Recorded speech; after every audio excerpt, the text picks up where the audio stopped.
Assalamu alaikum, I'm Esmanur Aslan from Belgium and I'm currently studying my master degrees in law.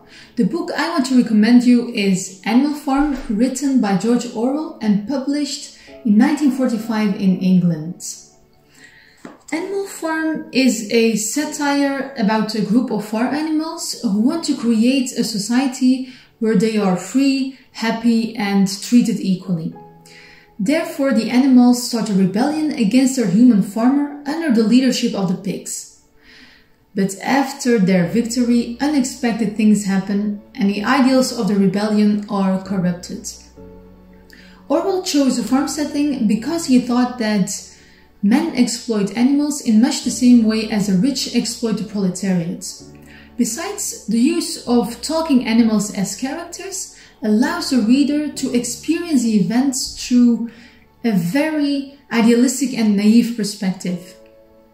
While reading this satire, you will recognize that each character represents a historical figure. Orwell criticizes the Soviet Union's totalitarian regime based on his observations in the Spanish Civil War. Although the book wasn't widely known at that time, nowadays it's considered as a real classic. The book was even rejected by several British publishers as the United Kingdom and the Soviet Union were allies against Nazi Germany. At that time it was nearly impossible to publish anti-Soviet Union books. Later on, as these relations changed due to the Cold War, Animal Farm became more successful. The main reason why this book is a must-read is that it explains a complex political topic very easily and makes it accessible to a wide audience.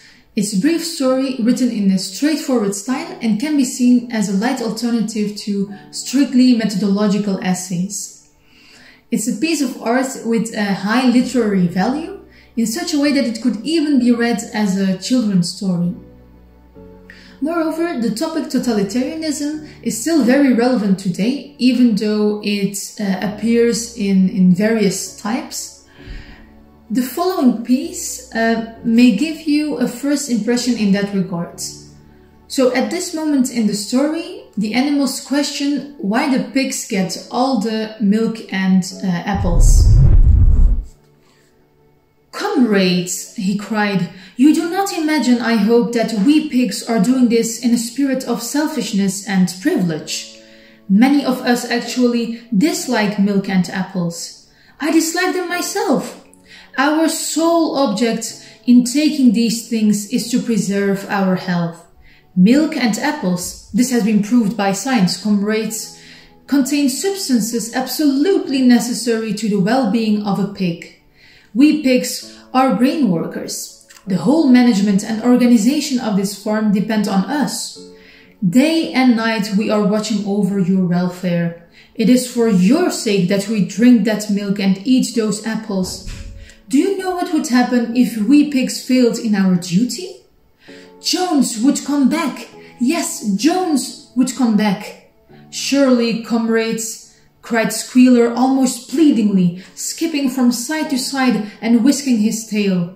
"Surely there is no one among you who wants to see Jones come back." George Orwell explained that with Animal Farm he tried to fuse political purpose and artistic purpose into one whole. When asked why he wrote politically, Orwell answered that he believes everyone writes about politics, directly or indirectly. In his opinion, claiming that art should have nothing to do with politics is a political attitude in itself. He believes it's important to be conscious about one's political bias in order to save the aesthetic and intellectual integrity of the work.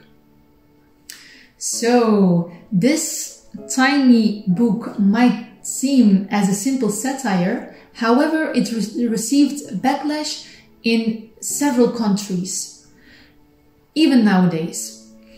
Some say it's a must-read, others say it's a stereotypical satire. Now it's your turn to decide what you think.